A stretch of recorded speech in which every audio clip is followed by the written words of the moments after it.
Once again, welcome to Patricia's Potpourri. And today, as usual, I have someone from the community and someone who I'd like to introduce you to.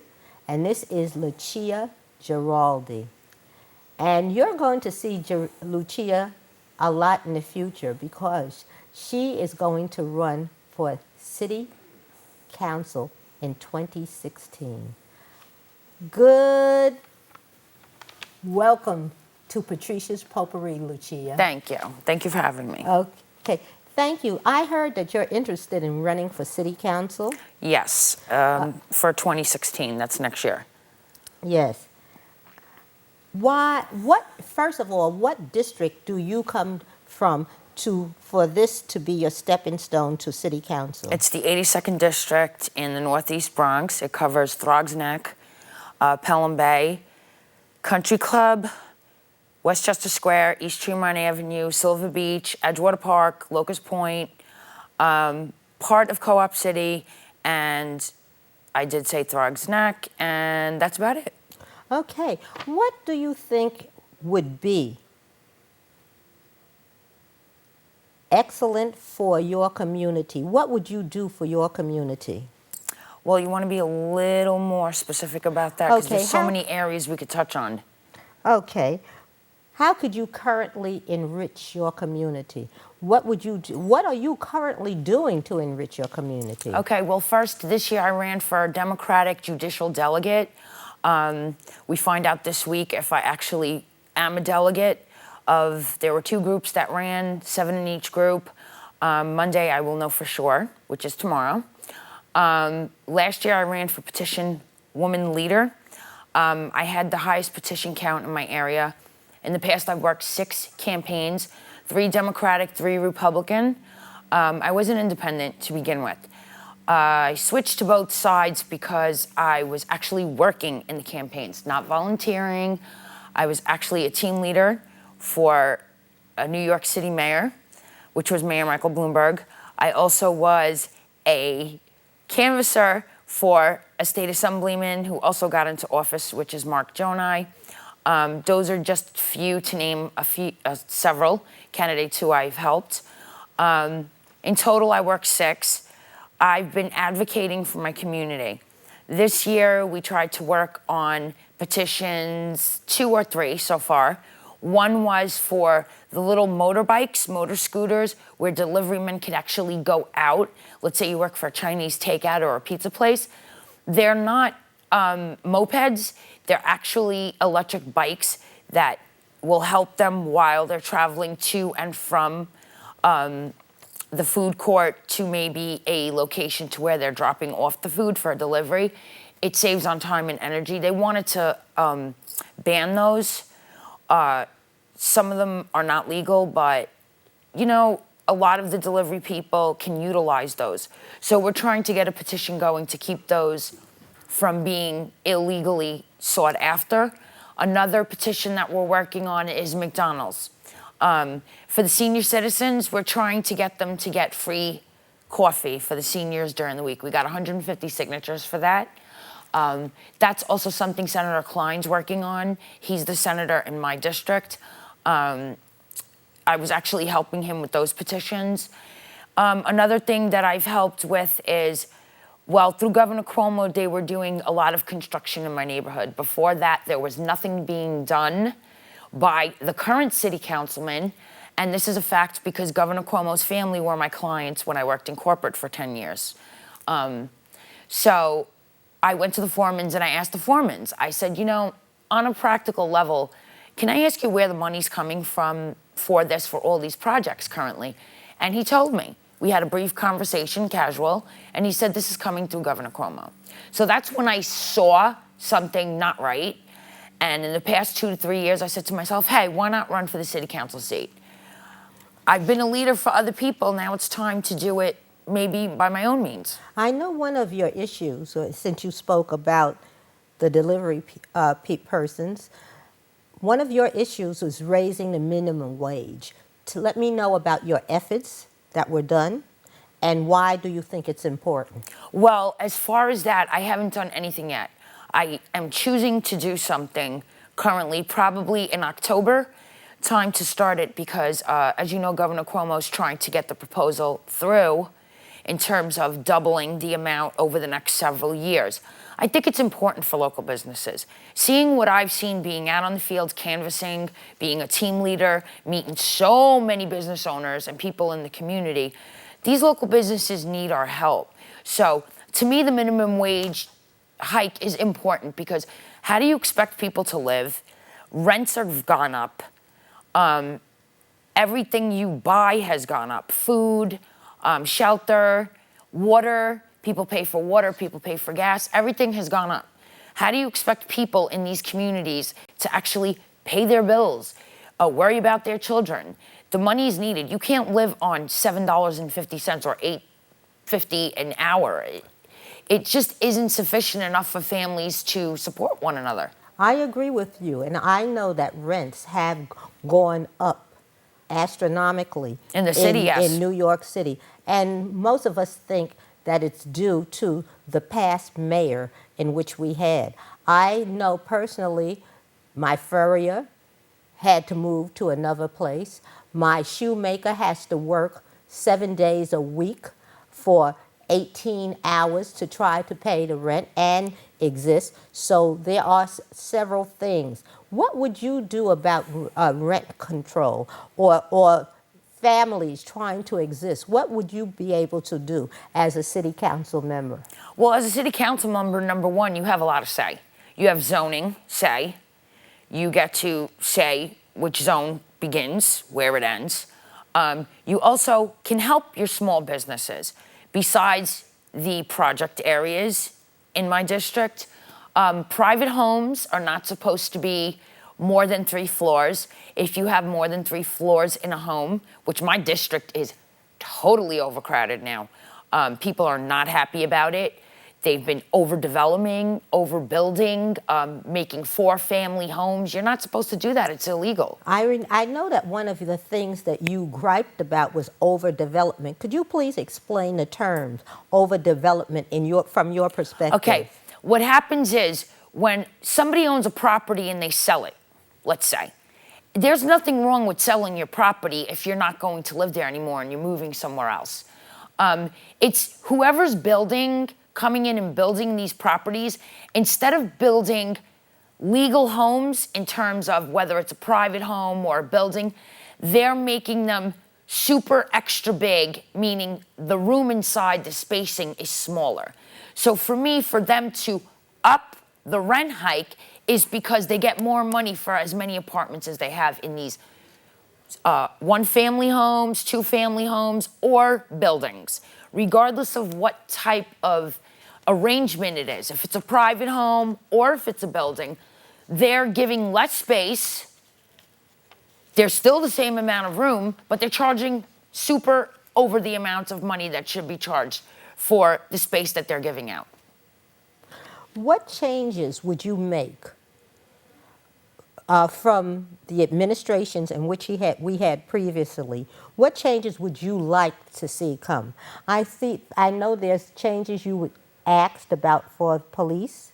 Right. Well, number one, I think police are one of the most important people in our community. I totally and utterly respect the police department. Why? Because you are going out there risking your life on a daily basis. Their commitment to saving lives, to saving people, to making the community better, they're trying to get out there now. Since the Bloomberg administration, I think they've become a little more lenient on people in terms of who they're targeting and what they're targeting. I believe that the current mayor has made them a softer, kinder, where they want to reach out to the community and help the community, while under the Bloomberg administration, they were kind of harsh, I think, in terms of how they handled the public and people. So for me, what I'd like to see continue with the police department is giving them a raise, which I think is very important, which the city council has power to do, and also making them more people-friendly in terms of reaching out to the community. I agree with you. As the daughter of a police officer or a detective, I understand that. But I remember at one time was a mayor who had the police turn their back on this particular mayor. Right. That's disrespectful, and that's making disrespect trickle down. Right. Now, when people see a police officer, there's not respect. Right, the respect Because given. of some of the things that they have done to citizens, even something that happened not too long ago, a totally innocent man who was an athlete. The only reason right now that people are really talking about it is because this man was a well-known athlete. Okay, a police officer tackled him to the ground. This is something that happens to citizens often. Right. And we're asking for respect for all. I think it's not just of certain communities that should get the respect. I think the respect should be for all. I think police officers should be trained for sensitivity. I think that some of them have psychological problems and they really need to talk to a psychiatrist before they get a job and be weeded out. May I have some feedback? Well, yes, I was about to get to that. But I think Mayor de Blasio is trying to get them to do more sensitivity training. That was part of the New Deal when he signed on as mayor. They have taken classes for that. I also feel that the way they handle certain situations should be calmed. In terms of the ordeal you specified that happened on 42nd Street, which the public is well aware, it was all over the news.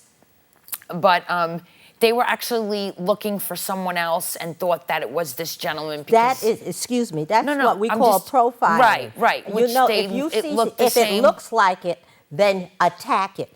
That's no, they wrong. should have approached him first and asked him what he was doing there, asked him for an ID. They shouldn't have right away attacked him, but they did apologize. I think the sensitivity is very important.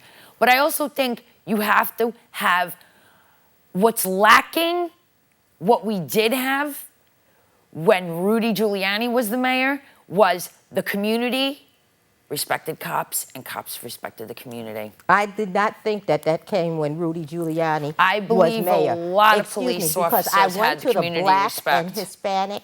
They had an affair, and I went there, and people were disgruntled about Giuliani. He did not situation. Yeah, and he did not give the respect that was needed. And there are different ethnic groups in New York from City. the police department. No, in the police department. Right. That did not invite Giuliani to their affairs because of his attitude about police. Now, Rudy Giuliani had the highest crime. When it came to crime, he was very tough on crime, and he brought down crime and cleans up the city very much, and he was well known for that. But we've got to think that he was a police officer and a detective and a DA, his family was in that realm. I feel that Rudy Giuliani started the help to build the city to come back as crime diminished. I think he was the whole building block of that. So I tend to disagree with that, but it's okay. We can disagree on that. And I don't, right now, presently, crime is a little lower than it was before. Yes. And even during that time. So we have Bill de Blasio as mayor and peacemaker. Yes. Okay, to kind of bring the city together, because that's what we ask, that to bring the city together, exactly. that we can all get to, like Rodney respect King. for all. Respect for all. And you should watch who you put behind bars and why they're behind there. And, sometimes the innocent go to jail, and then you have those that did something and they're not behind bars. Meanwhile, they should be the ones behind it. But you have innocent people. Yes, that does happen. There should be better investigation. There should be more trained investigation, I think, into cases, into things that happen in the community. More things should be written down, taken consensus of. I feel that this mayor is trying to make a better beginning with the police department and the community, but you also have to give him a little time because things don't happen overnight. It takes a little time for things to progress. So I think so far he's doing a pretty good job. He just, needs to guide them a little more in terms of how to approach different situations. They need that training. I think that's important. And what I like now are the cameras, because you can see so much. A picture is really like worth 1,000 words. Yes. So what do you think about the cameras in the community? It's great. I think it's great. I think the cop cars should have, the police cars, excuse me. They don't like the verbiage of cop. But I was growing up saying cop because I am from the Bronx. No, I know. We would even say the 5-0. I mean, that's a general term for the police department here. Of course. So being from the Bronx, I feel that those cameras are important. I don't feel you should have a camera on every corner because I think that's a bit too much for the community. Big brother. I'm walking down with my dog. What are you going to have me on camera? I'm going to be waving like this? No. In the police cars, yes. Maybe on their uniform when they're going to an actual location, trying to figure out what's going on, if there is something bad happening. Yes, I think those things should be recorded because not only do you have the evidence in front of you, but you also have training, actual training from those videos where you could teach your new recruits, whoever's in the police academy, to see what's going on and how to handle these situations in the proper manner rather than pointing the finger at somebody that didn't do anything. I like that what could you help say. that. Thank you. I like what you say about new recruits and teaching. I think orientation, teaching, modeling, all of the things that go into learning should be done for new police officers since they're going out in the community. I was very pleased to see more policemen on the street than on foot at a non-election time because when it was election time for those past mayors, you saw policemen all of a sudden, and then it dried up after they won the election. Right. But nevertheless, now I see, even where I live, I see policemen in my building. I mean, it's more of a community getting back to like when I grew up, or maybe you grew up, where the policeman was your friend on the block, and you were not afraid to go and approach him and ask him a question. Right. Okay. Let me ask you something, Mrs. Giraldi. I would like to ask you, if I voted for you as city council member, what would you probably do? Or why would I vote for you? Well, number one, I was born and raised in my community, went to school in my community, lived there for over 30 years. My family bought the first house in the Pelham Bay area of the Bronx, my grandparents. So I've been in that area a long time. I know that area. I know the people there. I've gotten to know the newcomers there, whether they just moved there the past 5 years, the past 10 years, being a worker in the local community, which I have been because I worked 6 prior campaigns. I know my community. I know what the community needs. I know what the people are looking for. I know what they're asking for. They want streets. They're street safe. They want their streets clean. They want their sidewalks fixed. They want the streets fixed. They want more community with the police. They want more funding. Our city councilman does none of that. Nothing whatsoever. He doesn't engage himself. He doesn't do events for the kids. I would think more with the schools. That would be very important because you have to keep the good ones there, meaning whoever's been there for a long time, they want to stay there. They want to keep their families there. They don't want to move out. We don't want this overcrowding, what he's been doing. Taking money under the table for developing certain buildings, for building homes. It was in the Co-op City newspaper. Oh, because I was going to say, yes. I don't want to be... Yes. Also, it was a fact. It was all over News 12. So if you'd like, look in their archive. Also, he does no community events. The only person or 2 people that do is Senator Klein and also Councilmember Benedetto. And I know this because I've been to these events. I've attended these events. The Mars Park Parade, the Knights of Columbus, holds the Italian-American Parade on a yearly basis. They booed VACA. Why did they boo Vecca? Because he wasn't helping anybody in his own community. And this was 5, 6 years ago when, yes, I was a team leader for Michael Bloomberg. I was promoted within a week. I worked in 3 boroughs, 4 offices for him. I had the highest numbers of any one of his workers. And for me, knowing my community and what they're about, how do you sit there, walk through a parade and say, oh, boo, and then look at me and say, she's the next one? And I said to myself, what are these people talking about? I just looked at myself because at the time I was working in a different area. And to be honest, I'm honored now, sitting here 5, 6 years later, thinking to myself, well, you know what? I think I have the right persona for it. I know my neighborhood. I know what the kids need. I know what the parents want. I know what the families expect. I've spoken to constituents. Our current city councilman does nothing for that. Okay. Ms. Giraldi, what kind of background do you have? I believe that you were once a school teacher. Yes, you for worked 7 years. And what else? What other things have you done? Tell me about and your perspective on education, and what will you do in your education about Okay. education? Let's start with what I've done. For 10 years, I worked in corporate, meaning I worked in the sales area and in the media area of several corporations. I have a financial background. I'm very familiar with budgets, very familiar with managing. I've managed retail for 12 years prior to that. I have a minor in business and a master's in communication arts. I've also worked, like I said, 2 jobs at once. I was working campaigns for 6 years, and also I was a substitute teacher for 7 years. Being that I have the corporate experience of 10 years and the union experience of 7 years, I think it makes me a well-rounded individual for this position, because I've gained a lot of knowledge on how unions work and operate. I've gained a lot of knowledge on how corporations build and operate. And that's so conducive to a leader in the community, because you're dealing with budgets, you're dealing with the public, and you're dealing with working with businesses. So it actually makes me a well-rounded candidate. What I think of education.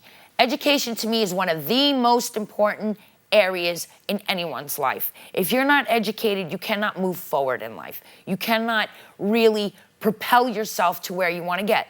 Yes, there's some people, college is not for me. That's fine. That's fine. Some people like to go straight to work. Maybe they want to go to technical school, something like that. That's fine. But for that area of the community, school is so important up until high school. Now we have online. You could go take online courses. Education is very important because you're building community. That's why education is important. Kids need to have the same fairness as anywhere else. Every area should have the same type of schooling and education available to them, so that when they grow up, these young boomers, the X generation, gets to grow up with the knowledge they need to run our city, be our next leaders, teach the public what they need to know. These children are going to be running businesses. They're going to be involved in community. They're going to be having maybe their own business, an entrepreneur, or working for people that have a business. So we talk about that's so important. Involvement.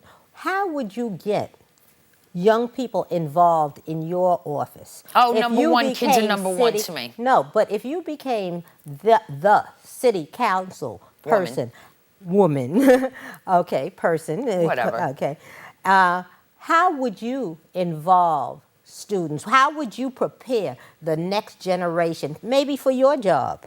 Well, number one, I think I'd want them involved in my campaign in terms of helping me.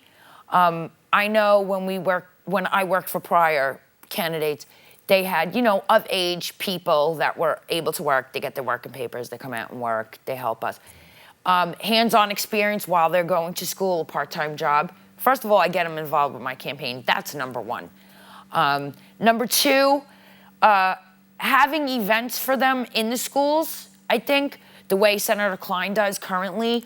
What type of events? Just because I'm not aware. get-togethers, meetings where the kids actually learn different areas, different areas of business, different areas of work, whether they want to go into teaching or they want to go into finance, or their interest is art, or their interest is being an athlete.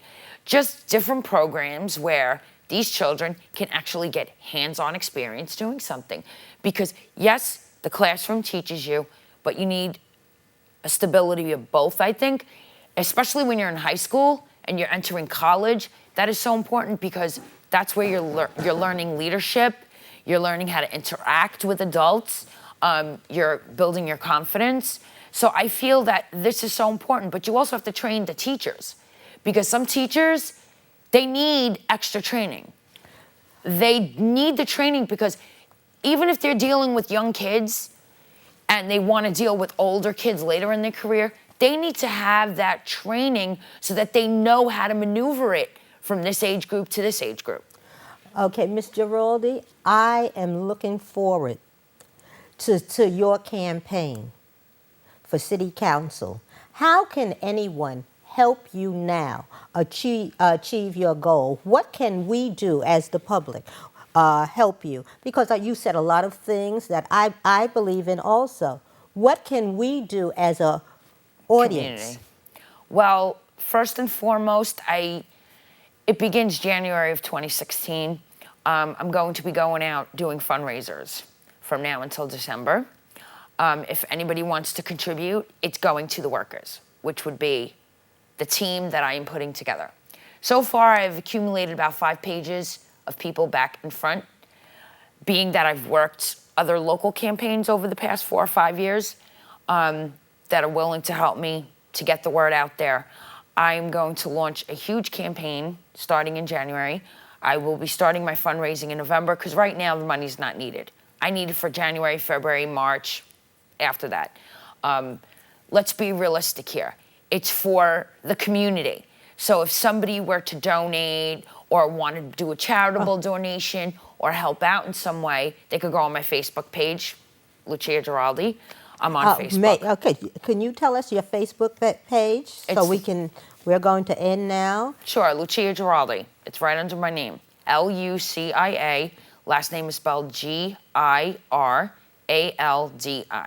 Okay, ladies and gentlemen, I want you to think about it. Look, she said a lot of things that we agree. Some of us disagree, but you know what? That's what makes this America. She's here to try to make it better for everyone, and I appreciate that. Thank you, Ms. Giraldi. I thank you for having me. I wish you the best of luck. Thank you. And please would you please come back and be my guest once again? Yes, definitely. Okay. We're going How about in December? Maybe in December for the launching. Thank you so very, very, very much. Thank you for having me. Okay, is there anything you'd like to say in the camera before we go? I'm Lucia Giraldi. I was born and raised in the Bronx. I would love to be your next City Councilwoman, District 82, and I'm ready to do it. Believe in me, and I can do whatever you need done. I will always be available to my public. Thank you. Thank you again. Thank you. Wonderful having you here.